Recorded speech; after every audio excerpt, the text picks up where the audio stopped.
production alimentaire, présent dans 80 pays dans le monde. Et lorsqu'on s'est rencontrés, en fait, moi je me préoccupais surtout de la protection des zones humides, notamment les zones humides d'importance internationale. Et j'avais sensibilisé le groupe Danone et Bernard Giraud à l'enjeu, notamment l'enjeu au travers des objectifs de la Convention de Ramsar sur les zones humides d'importance internationale. L'idée, c'était comment associer un grand groupe privé à la protection des zones humides et au soutien à une convention internationale, ce qui est exceptionnel parce qu'une convention avec des parties contractantes, des États, en général, c'est pas évident que les États veuillent travailler avec un grand groupe privé, mais en fait la jonction s'est bien faite.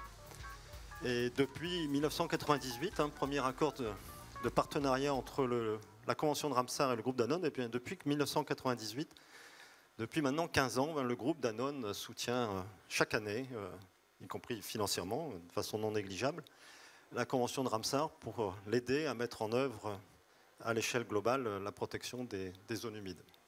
Bon, le projet est né comme ça, et puis en avançant, le groupe Danone, Bernard Giraud racontera cela beaucoup mieux que moi, en avançant encore dans cette relation entre un grand groupe privé et la conservation, la protection, etc., le groupe s'est intéressé finalement par rapport à la question de son empreinte carbone, de voir comment le groupe Danone pouvait s'investir sur l'idée de mener des opérations de conservation de la mangrove, de restauration de la mangrove, qui pouvaient rentrer justement dans les grands projets de séquestration du carbone. Et à partir de cette idée, alors il y avait 3 objectifs en fait derrière cette idée de reconstruction de la mangrove. Il y avait bien sûr la question du changement climatique et de la séquestration du CO2, mais aussi 2 autres objectifs, celui de la protection de la biodiversité, donc essentiellement biodiversité marine, s'agissant de mangroves. Et puis 3e objectif, c'était celui de protéger les populations locales, mais aussi de leur permettre de vivre de la ressource que procure la mangrove. Voilà, à partir de cette idée, donc, le projet Livelihood s'est né. Et maintenant, bien sûr, je vais laisser la parole à Bernard Giraud, qui pourra mieux que moi vous expliquer ce projet. Merci Christophe. Bon, moi je ne vais pas vous raconter mon aventure, c'est pas très intéressant à mon avis. Je vais pas non plus vous parler tellement des entreprises, mais j'imagine que les gens qui sont ici sont des gens qui sont investis dans des projets de conservation ou de restauration, et ça peut peut-être vous intéresser de voir quel type de mécanisme on peut monter entre le secteur privé, des ONG et des pouvoirs publics. Donc ce que je vais surtout partager avec vous, c'est ce qu'on a essayé de faire, comment ça fonctionne. On va essayer de soulever un peu le moteur ensemble pour voir un peu le modèle économique et les mécanismes, et puis partager un certain nombre d'enseignements, parce que nous on a appris tous les jours au cours de cette aventure. Et effectivement, je suis heureux d'être avec Christophe aujourd'hui, parce que ce que je peux dire, c'est que c'est grâce à lui, si je suis ici, ou des fois je lui dis c'est toi le coupable, je ne sais pas comment il faut le prendre. En tout cas, c'est lui qui m'a converti à ces questions. Et donc aujourd'hui, ça donne effectivement une nouvelle aventure avec Livelihood. Ce que je vous propose d'entrée de jeu, c'est qu'on regarde ensemble un film, ça sera mieux que de longs discours. On va aller ensemble, là, vous voyez les femmes qui sont sur cette photo, ce sont des femmes des Sundarbans en Inde, dans le grand delta du Gange, et elles partent replanter la mangrove qui a été très fortement détruite, et elles la plantent parce que ça protège leurs îles, là où elles vivent, là où elles cultivent le riz notamment, à l'abri de digues de terre, parce qu'elles n'ont pas de digues en béton, et lorsque les cyclones arrivent, les vagues des cyclones, poussées par les cyclones, détruisent les digues et rentrent dans les rizières. Et elles replantent la mangrove en masse avec le fonds Livelihoods pour protéger leur village. On va regarder ensemble ce petit film, si vous voulez bien.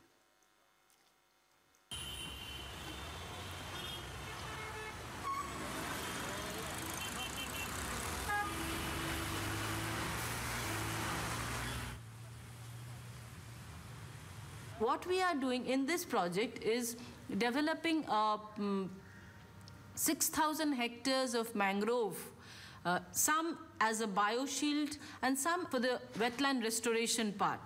And now the community part is a very important thing, because this ownership is the key factor for the sustenance of the mangrove plantation in the Sundarbans.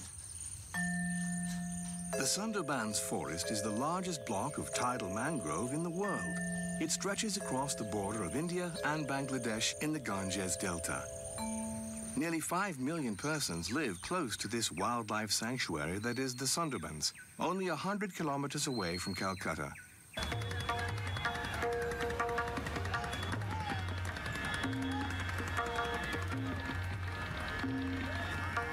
In the Sundarbans, men have gradually cleared the mangrove and colonized these islands situated below sea level. Living here is a constant struggle against the elements. In order to prevent salt water from flooding the cultures, as well as to protect their home, the villagers have no other choice but to build embankments that constitute the lifelines of the Sundarbans.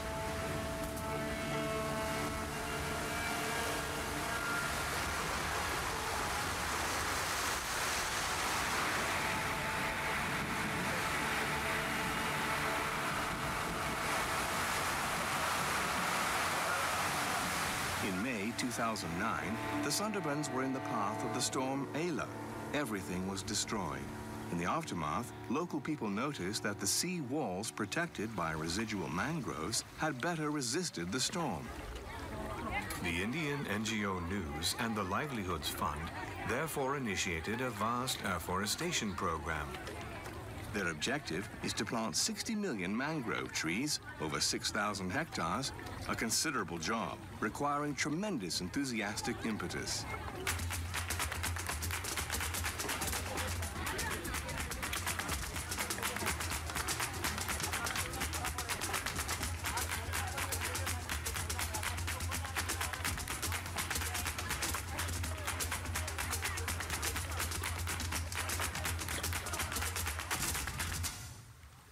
At the end of the project, these young mangroves will protect the villages.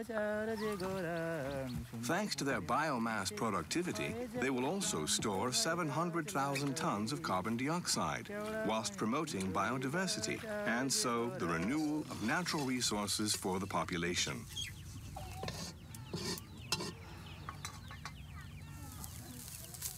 We are all doing this to save the Sundarbans. We do participate because without forest, we cannot survive.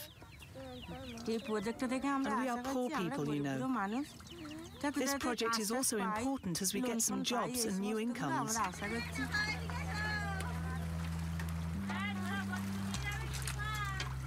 Local communities are at the heart of the system. Their involvement is the main guarantee of the project's durability. Most of the financing is then distributed to the villagers' groups as payment for their work.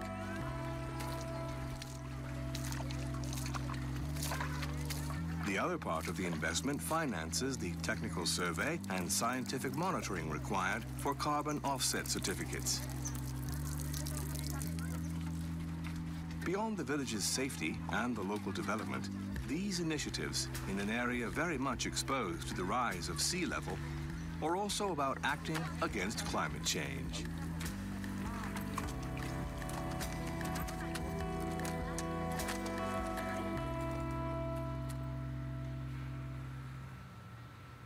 The three important features are this ecological wetland restoration, the community orientation of the project so that they get the socio-economic benefit out of it, and the most important is the carbon sequestration. It's really something that can be worked as a model with working with the multinational company, with the government officials and the community and the NGOs and the scientist groups that are working with us. I think it's a wonderful synergy. Actually, it speaks that, you know, in this world, wherever we work, at whatever place, it's nature that we have to look after. Voilà, donc un petit témoignage d'une ONG indienne qui s'appelle News, basée à Calcutta. C'est une petite ONG. Nous travaillons essentiellement avec des ONG locales qui sont petites, mais qui ont le potentiel de faire de grandes choses. Ça, c'est notre modèle. Et je vais vous expliquer maintenant comment ça marche, c'est-à-dire comment fonctionne le moteur. Donc, Livelihood, au départ, c'est une entreprise qui, comme Christophe le rappelait, est Danone, une entreprise agroalimentaire, laitière en particulier, produits laitiers. Mais très vite, quand on a vu que ça marchait, on a essayé d'associer d'autres entreprises. Parce qu'on s'est dit, au fond, séquestrer du carbone avec des projets comme celui que vous venez de voir, ce n'est pas dans le domaine compétitif. On ne cherche pas à avoir des parts de marché dans le carbone. On cherche à réduire l'intensité carbone de nos activités. Et donc, assez vite, on a ouvert les portes à d'autres entreprises. Et même, on est allé les chercher activement pour créer un fonds commun, une SICAV, en fait. Je vais vous montrer un petit peu comment ça fonctionne. Avec maintenant 9 entreprises. Donc vous voyez que c'est plutôt des grandes entreprises. Vous avez le Crédit Agricole, vous avez Schneider Electric, une grande entreprise française de matériel électrique, Hermès, assez connue. Voyageurs du Monde, qui est une entreprise de tourisme avec un haut niveau de conscience environnementale et sociale. SAP, qui est le leader mondial des applications informatiques pour l'industrie. La Poste. Et puis la petite dernière, qui est une entreprise suisse qui s'appelle Firmenich, qui est un des leaders dans les arômes pour la parfumerie et l'alimentaire.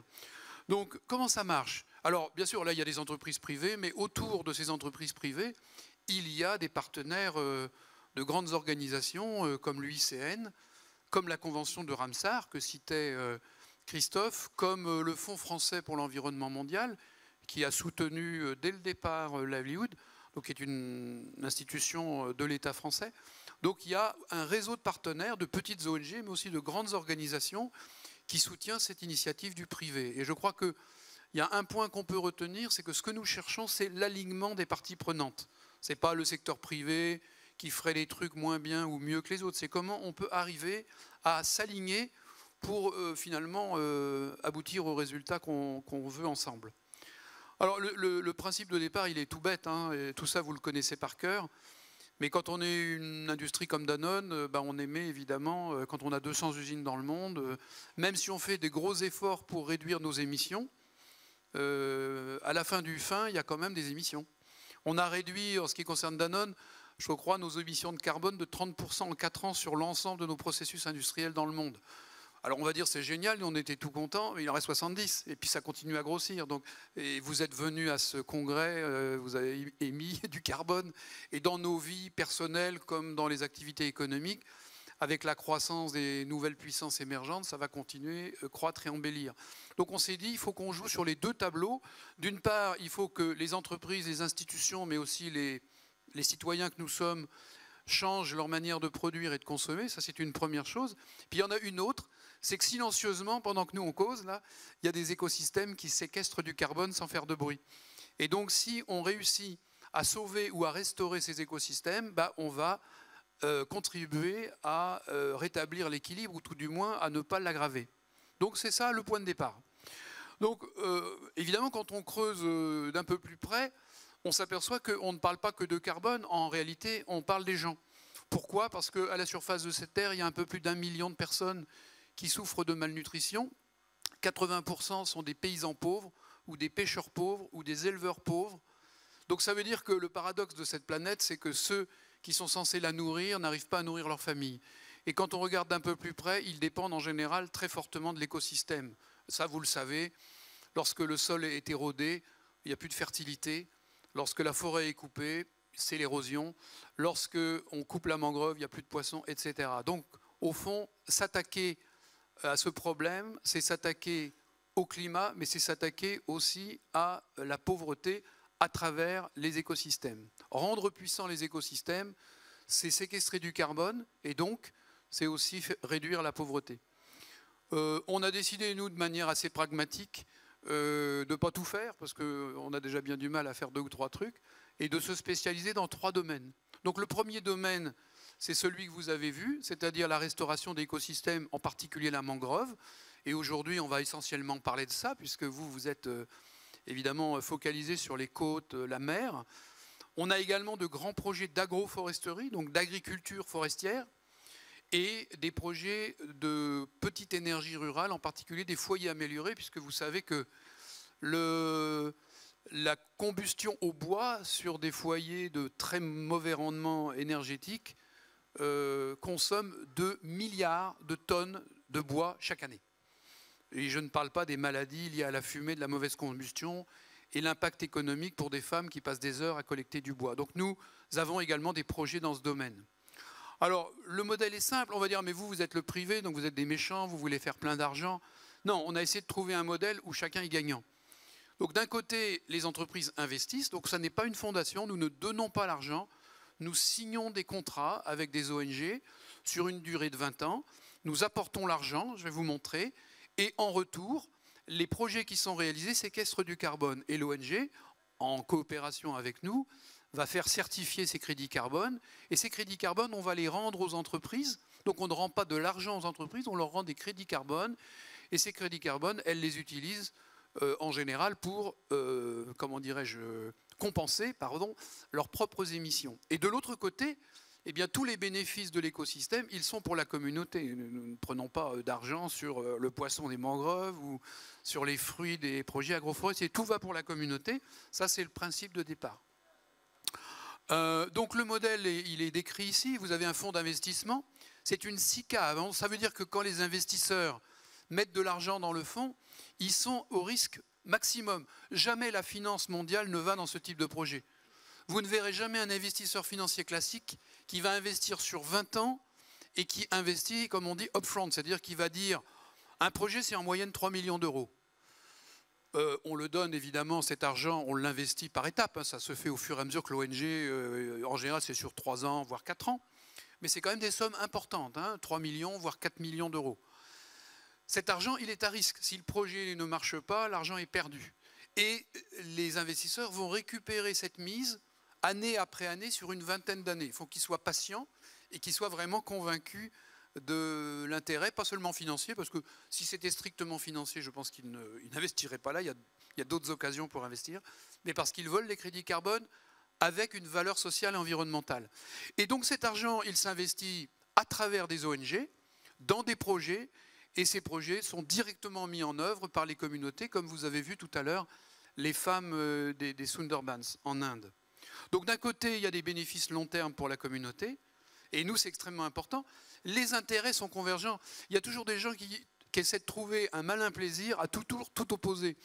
Moi, je ne vois pas d'opposition, parce que si les arbres sont coupés, il n'y a plus de valeur pour la communauté, mais il n'y a pas non plus de crédit carbone pour les investisseurs. On a partie liée. Nous, notre obsession, et nos partenaires développeurs de projets ONG le savent, on est obsédés par le fait que cette mangrove, elle vive. Et elle vivra parce que les gens vivront mieux. Enfin, tout ça, c'est lié.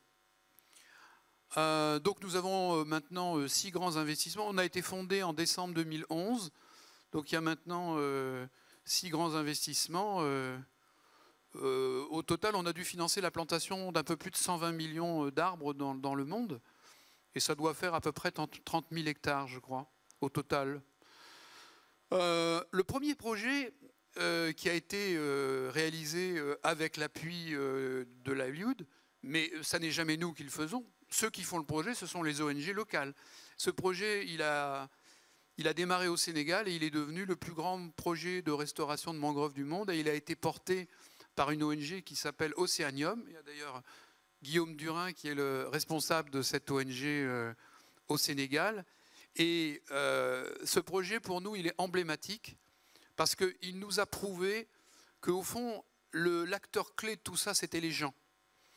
Vous voyez par exemple le petit dessin où on voit un monsieur avec un chapeau de dos et vous voyez des graphiques sur le sol. L'ONG Océanium a déployé dans 300 villages ce qu'ils appellent les cinémas-débats et puis ces séances de discussion où là les gens sont venus avec des seaux de coquillages et ils ont tracé sur le sol. Les vieux disaient, on leur disait, tiens, à tel endroit, il y a 20 ans, combien il y avait de poissons? Puis après on demandait à un type plus jeune, et il y a 10 ans, et il y a 5 ans. Et on faisait prolonger la courbe et les gens discutaient entre eux. Ça a été une démarche de sensibilisation extrêmement participative. Les gens n'ont jamais planté parce qu'ils recevaient de l'argent pour planter. Non. On donnait l'argent parce qu'il fallait qu'Océanium dispose d'une logistique énorme, parce qu'il fallait planter des millions de palétuviers en 3-4 mois pendant la saison des pluies. Donc ça coûte cher. Les camions, les téléphones, les équipes, la coordination. Mais c'était pas, les gens, ils le faisaient pour eux, ils le faisaient pour le poisson, ils le faisaient pour leurs enfants. Et vous voyez les femmes qui sont en train de planter. Un point aussi important, c'est que Ce projet, évidemment, il est porté par les gens, mais il est aussi porté par des leaders qui sont des entrepreneurs sociaux. Vous avez en bas Haïdar Elali, qui est bien entouré d'ailleurs. Haïdar a été le grand leader d'Océanium. Il est maintenant ministre des Pêches et des Affaires maritimes du Sénégal, après avoir été ministre de l'Environnement. C'est un ami proche, c'est un leader extraordinaire. Et donc, il a prouvé qu'il était possible de dupliquer, de répliquer à grande échelle des projets de restauration, et on va partager ensemble les learnings. Alors, pourquoi ça marche de notre point de vue, ces projets, hein, le projet du Sénégal, c'est le plus gros pour nous, c'est 10 000 hectares au total, qui ont été plantés donc, par un peu plus de 300 villages. Donc c'est un projet énorme. Il a fallu transporter ces propagules des zones où il y avait encore des palétuviers adultes vers les zones qui étaient, où les mangroves avaient été détruites. Ça a été un travail gigantesque. Et vraiment, ça a été d'abord une mobilisation populaire qui a été rendue possible grâce au travail de sensibilisation et de mobilisation d'Océanium. Le deuxième point, c'est que ces projets, ils sont quand même terriblement orientés vers le résultat. Alors, vous savez, on ne se refait pas. Nous, on vient de l'entreprise. On ne va pas se refaire. On est comme on est. Donc, nous, on est obsédé par le résultat. On est obsédé par l'efficacité. Ce n'est pas ni bien ni mal, c'est comme ça. Voilà. Comme je suis blond, il y en a qui sont bruns, ben c'est comme ça. Nous, on est comme ça. Et donc, dans nos projets, on applique la même rigueur que quand on mesure la qualité des produits laitiers dans les usines. Et donc, ça donne, quand vous avez ce type de structuration sur 20 ans, ça vous oblige forcément à organiser vos projets d'une certaine manière. Ce n'est pas forcément facile pour les partenaires, on apprend ensemble, mais pour nous, c'est essentiel. Parce qu'on n'est pas dans un système où on donne une subvention, puis au bout de 3 ans, on a un rapport. Nous, le rapport, ça nous intéresse assez peu, finalement. Ce qu'on veut, c'est que dans 20 ans, la mangrove y soit toujours. Le troisième point, c'est que ce n'est pas une ONG et nous. Non, c'est les communautés, les pouvoirs publics, l'ONG et nous. Et on est obligé d'être d'accord sur ce qu'on veut faire ensemble et comment on va travailler ensemble et mesurer. Un autre point qui nous semble extrêmement important, c'est l'investissement dans les équipes, dans les leaders locaux, c'est-à-dire la dimension formation, transmission des savoirs, en étant extrêmement pratique. L'autre point qui nous semble aussi essentiel, c'est que c'est un fonds d'investissement qui met l'argent au départ. Il y a des fonds d'investissement carbone qui, en général, donnent l'argent uniquement lorsque les crédits carbone sont produits. Ça, c'est bien, mais si vous avez des communautés pauvres, comment voulez-vous qu'elles investissent? Si vous ne mettez pas d'argent au début. Si vous leur dites, bah vous, Océanium, vous allez planter, et puis quand vous aurez vos crédits carbone, dans 5 ans, je vous donnerai de l'argent. Ils ne vont jamais pouvoir le faire. C'est quand même des sommes importantes. Nous, notre choix, ça a été de dire, bah, on va prendre le risque. Évidemment, si on faisait ça, on prendrait moins de risques, puisqu'on achèterait une fois que le projet a marché. Donc le risque est minimum. Ce n'est pas du tout ce qu'on juge bien. Ce qui est bien, c'est quand on prend le risque de mettre l'argent, et évidemment, ça nous oblige à choisir de manière extrêmement prudente, scrupuleuse. Il y a ici Marco Cerezo du Guatemala, avec son organisation qui s'appelle Fundaeco. On est en train de lancer un grand programme d'agroforesterie sur la côte Caraïbe. C'est un projet absolument magnifique que Fundaeco a structuré. On va s'engager avec lui sur 20 ans, et il sait comme on est pénible dans la manière de structurer, mais en même temps, on ne va pas les lâcher, parce qu'on va tout faire pour les aider. Si les paysans plantent, ils vont vouloir récolter, et quand ils vont récolter, ils vont vouloir vendre. Et nous, on sait un peu faire ça. On a des entreprises qui savent faire ça, et on sera à leur côté pour essayer aussi de les aider là-dessus. La qualité du project developer, ça c'est fondamental. Océanium, News que vous avez vu, Fundaeco, ce sont des gens exceptionnels. Ça n'est pas forcément réplicable partout. Et enfin, dernier point, ces projets marchent parce qu'ils sont simples et réplicables. Je me souviens, lorsqu'Haïdar a démarré le projet au Sénégal, il y avait des grands scientifiques très compétents hein, qui disaient « mais c'est pas bien leur projet parce que c'est pas assez sophistiqué ». Et Haïdar leur répondait « peut-être les gars, vous êtes très forts, mais moi j'ai préféré faire un truc simple parce que de village en village, parce que c'est simple, ils vont pouvoir faire quelque chose d'énorme. Et c'est parce que c'était simple, parce que c'était réplicable, qu'ils ont été capables de le réussir à grande échelle. Vous pouvez faire des choses hyper complexes, mais si vous faites ça sur 2 villages et 200 hectares, ce n'est pas franchement impactant. Et ça, c'est quand même un point très important. Voilà ce que je voulais vous dire. Et je voudrais vous montrer, mais je crois que Christophe veut me poser des questions, un petit film pour vous montrer que la mangrove, ça a aussi un aspect économique. Attendez, je vais arrêter là. Et je vais vous montrer ce qu'une ONG qui s'appelle Yagasu fait dans la mangrove de Sumatra. Et c'est sous l'angle de la création de valeur pour les communautés. Qu'est-ce qu'on fait une fois qu'on a planté en termes de création de valeur? Mais on va le regarder après. Peut-être une question, Bernard. Après, on ouvrira le débat avec la salle. Mais cette initiative, vous avez des actionnaires, hein, beaucoup d'actionnaires au groupe Danone. Comment les actionnaires perçoivent-ils ce type d'action? Est-ce que finalement ils portent un intérêt? Je veux dire, est-ce que c'est véritablement intégré dans la stratégie du groupe, y compris celle des actionnaires? Bon, les actionnaires, c'est la capitalisation boursière d'un groupe comme Danone, c'est 30 milliards d'euros, donc les actionnaires sont très nombreux et très divers. Donc c'est comme les électeurs pour un politique, on ne peut pas répondre d'un bloc en disant il pense ci ou il pense ça. Évidemment, ça dépend un petit peu des gens. Nous, ce qu'on pense, c'est que les hommes dans les institutions ont toujours une marge de liberté. Quand on est dans une entreprise, il ne faut pas dire « Ah bah, je ne peux rien faire parce que les actionnaires ne veulent pas ». C'est clair qu'une entreprise, ce n'est pas une ONG. Donc une entreprise, elle doit avoir des résultats économiques. Si nous ne sommes pas au rendez-vous que les actionnaires nous fixent en termes de résultats, on ne peut pas faire livelihoods. C'est évident. De la même manière que vous, ONG, si vous n'êtes pas au résultat de ce que vous promettez sur le plan environnemental et social, on va vous dire « mais alors tu ne remplis pas ta mission ». Donc, une fois qu'on a dit ça, on peut faire des choses.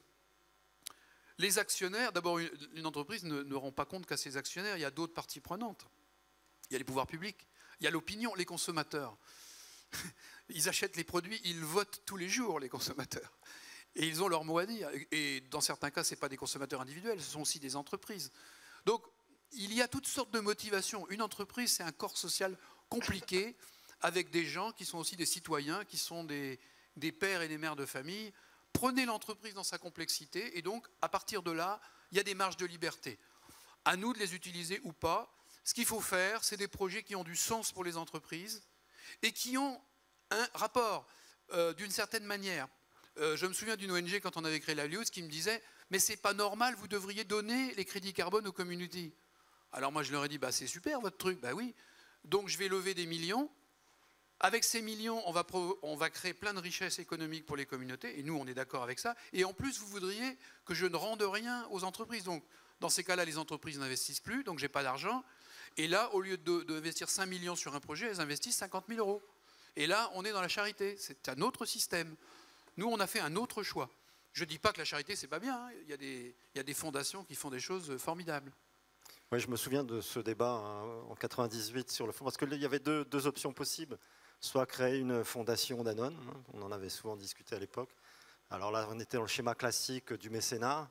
Soit de créer un fonds avec, je dirais, dans l'esprit d'entreprise. Hein. Je crois que le choix a été fait. Je pense qu'il est assez payant aujourd'hui. Et beaucoup d'entreprises pourraient s'en inspirer, quoi, quitter un peu le système des fondations de mécénat pour passer peut-être à être plus acteur, investi, enfin, je veux dire, dans un processus d'investissement. Voilà, je crois qu'il y a un deuxième petit film et puis, oui, qui dure 5 minutes, c'est ça. Puis ensuite, on ouvre le débat à la salle, si tu le permets. Oui, vous allez voir un monsieur avec un éléphant au début. Il s'appelle Bang Bang, c'est le patron d'une ONG qui s'appelle Yagasu, qui en Bahasa veut dire éléphant. Pourquoi? C'était le patron des forêts de Sumatra. Et il est célèbre parce que quand il y a eu le tsunami, donc il était un haut fonctionnaire hein, de l'administration forestière indonésienne. Et il était aussi le grand spécialiste des éléphants depuis des années et des années. Et lorsqu'il y a eu le tsunami, il est descendu avec ses éléphants pour commencer à déblayer Aceh où il habitait.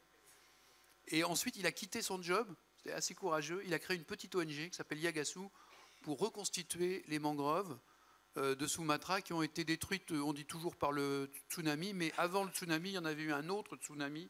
C'était les grandes fermes de crevettes avec des investisseurs à l'époque de la dictature qui avaient tout coupé. Et au bout de quelques années, comme l'écosystème ne se défendait plus, il y a des maladies qui se sont mises sur les grands élevages de crevettes. Il n'y a plus un seul élevage de crevettes aujourd'hui, il n'y a plus de mangroves, et les communautés sont encore plus pauvres. Et elles ont décidé, avec Bang Bang, de reconstituer les mangroves. Et nous, on a trouvé ces gens exceptionnels et on a financé ce projet. Donc je vous le montre.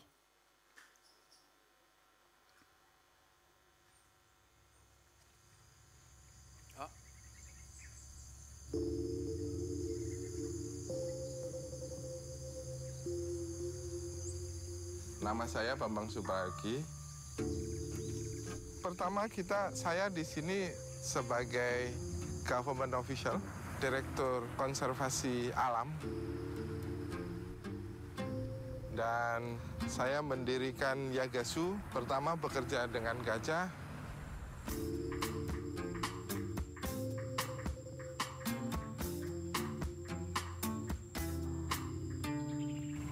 Banda Aceh adalah daerah yang terkena dampak tsunami pada tanggal 26 Desember 2004. Dan sejak tahun 2005 kita bekerja dengan mangrove.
Ada dua dampak yang sangat penting. Pertama adalah dampak ekologis atau dampak lingkungan, bahwa mangrove itu punya fungsi bagi masyarakat untuk perlindungan terhadap intrusi air laut, terhadap angin kencang, terhadap ombak. Dampak berikutnya adalah dampak terhadap ekonomi masyarakat.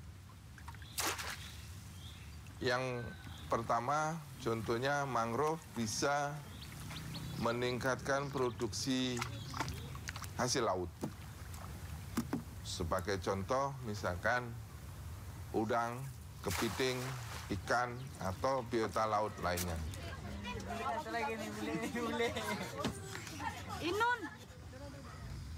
Cuman karena memang kebutuhan itu agak lebih tinggi sebelumnya, ya kita juga mulai bersyukur ya setelah ada penanaman-penanaman di lokasi kami. Dengan adanya penanaman, penghasilan kami agak lebih naik. Dan juga bahwa kita saat ini sedang mengembangkan revolving fund buat masyarakat, baik terhadap kelompok maupun terhadap individu, atau melalui koperasi.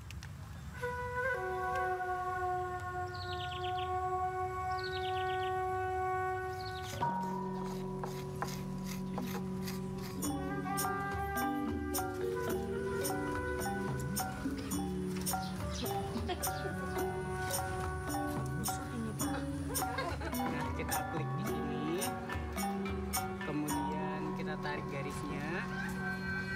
Sebagai tambahan informasi juga Yagasu sedang mengembangkan satu program peningkatan ekonomi inovatif bagi masyarakat yang bekerja untuk mangrove. Sebagai contoh, kita sedang mengembangkan batik dan tenun daripada bahan alami.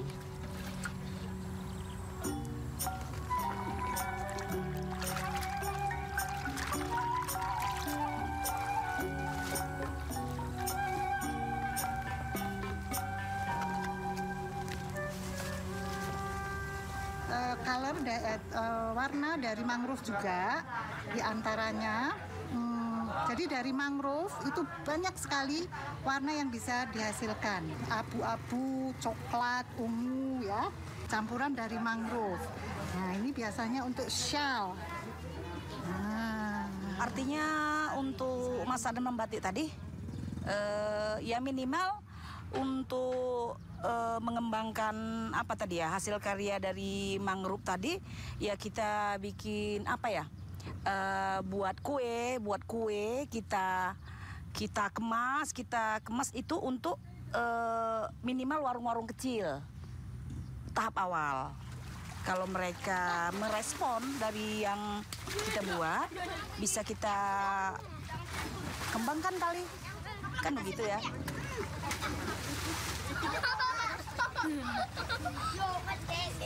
Ini sangat penting, jadi penting untuk manusia, penting untuk hewan, penting untuk juga lingkungan. Jadi tiga-tiganya ini mempunyai peranan yang sangat penting untuk bagaimana kembalinya satu ekosistem mangrove yang baik. Karena apabila dikatakan satu ekosistem, di situ muncul ada satu interaksi antara physical faktornya, antara hewannya, antar tumbuhan, ataupun antar climate juga ada di situ.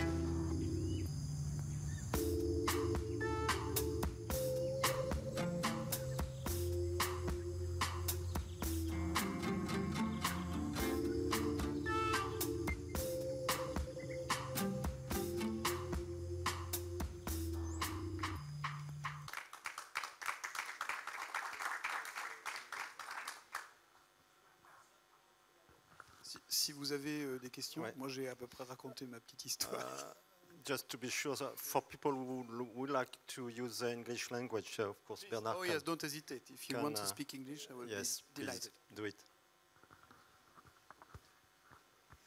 Hello, thank you for your presentation. That's very enhancing.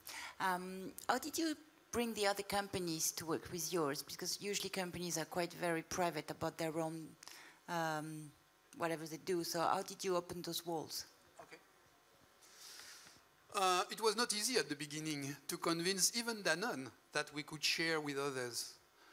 I think there are different explanations for that. First, it is very hard for one company to, I would say, finance such a sophisticated approach. It's quite complex to translate hectares of mangrove in carbon credits. Theoretically, it's very simple.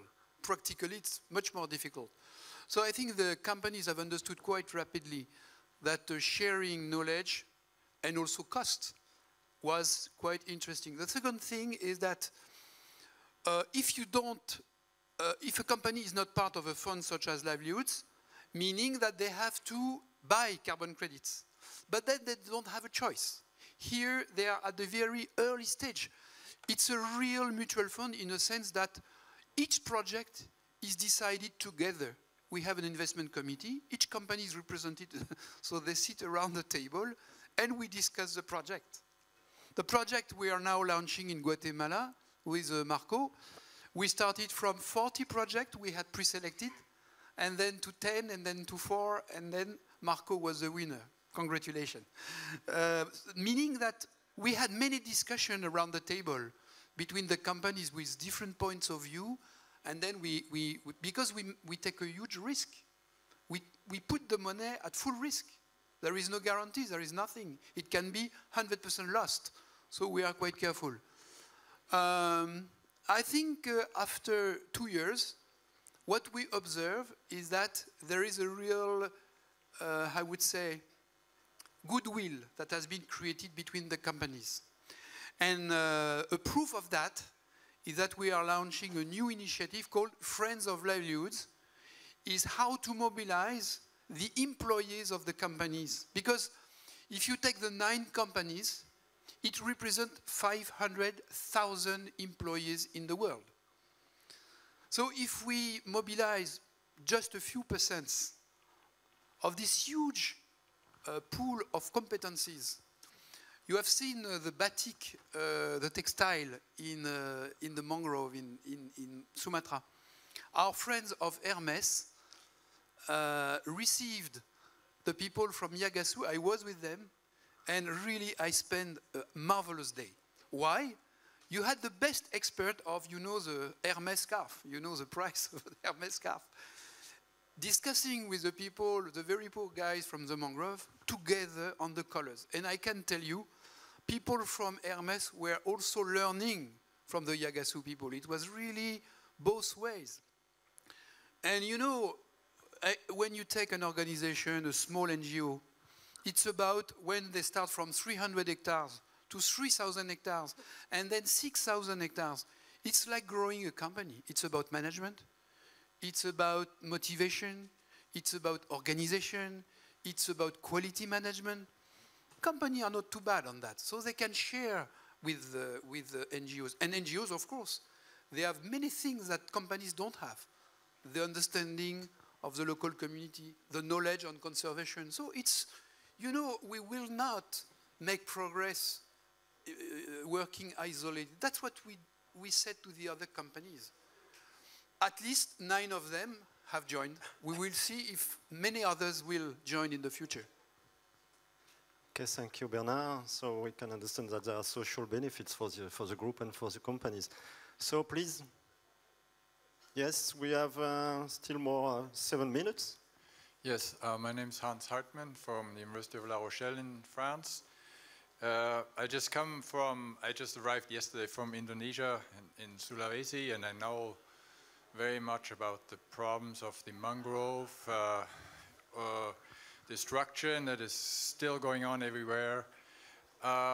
One thing I wanted to know, if you work with an NGO like this in Indonesia, in that particular country, but in others as well, these large-scale kind of projects, you cannot really do them without government approval. Because there's big areas involved, some of that may be private land, others different. How do you go about that? Is that something that you are involved with, or do you let the NGO just do all that kind of work? Usually we work with NGOs that have already a connection with the government. But the first thing we do before launching a project is to have a very official an open discussion with the governments. If the governments doesn't wish to make such a project, we will not invest such an amount of money, of course. But we are not asking anything from the government in most cases. If the government wants to participate financially, why not? And we are absolutely ready for that, to have a financial partnership. But they can, in many cases, participate through technical support or political administration support. But at least we need an alignment, that's what I said before, between the different stakeholders of the project. What we don't do is to channel the money through the government. We never do that. We always do directly with the, we are very strict on that, with auditors and you know, we avoid intermediaries. Hence, well, evaporation sometimes, you understand. No comment. So, Bernard, do you feel that the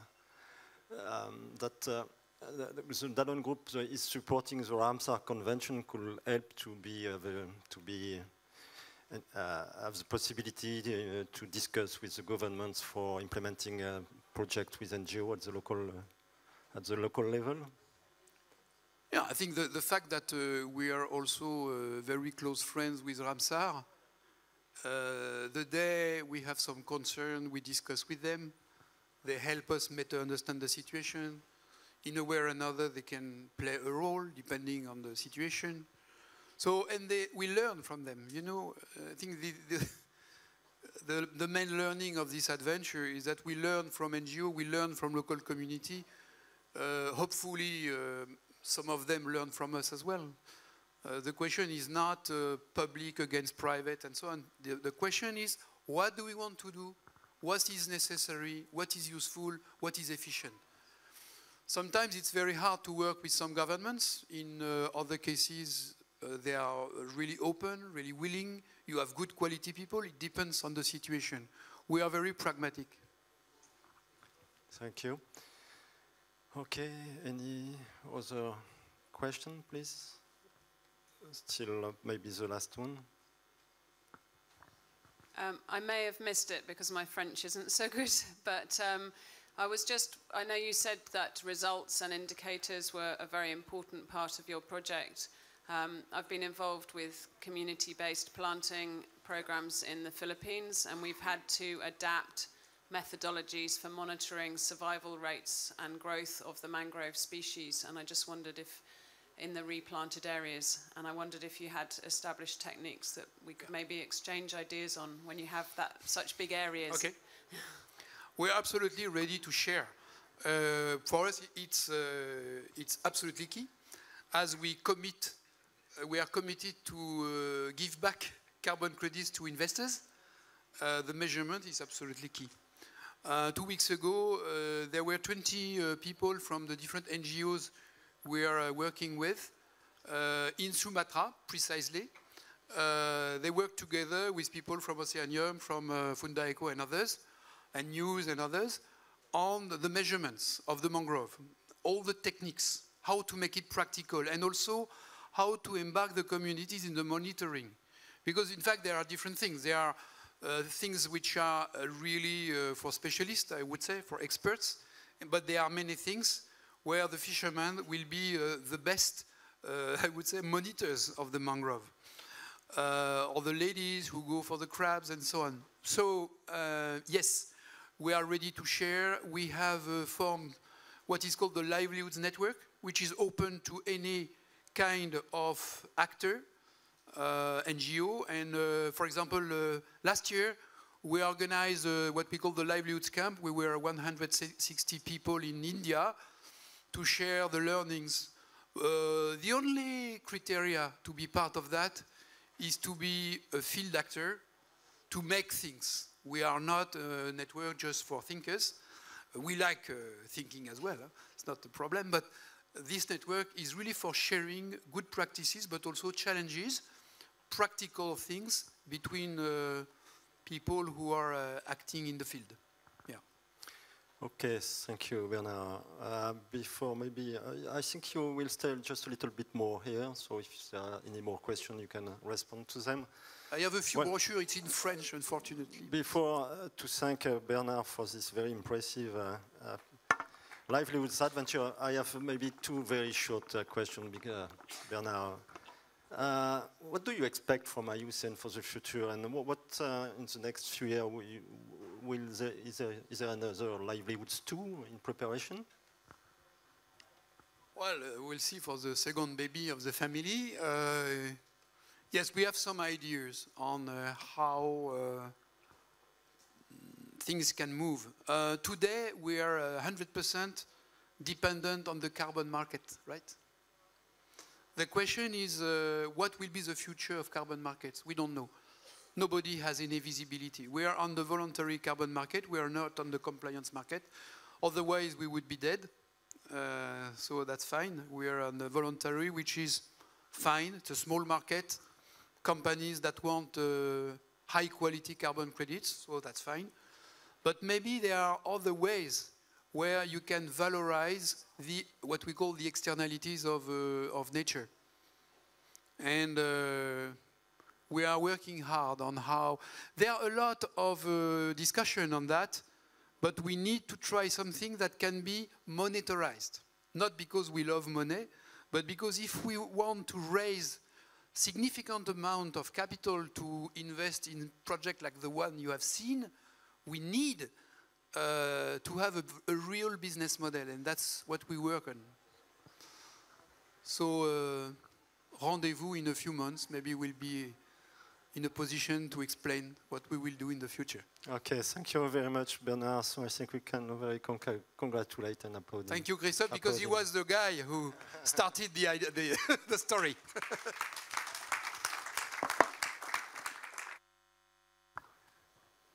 Thank you very much for the presentation. The show will go on. Yesterday it was all about connecting, and today it will be all about engaging.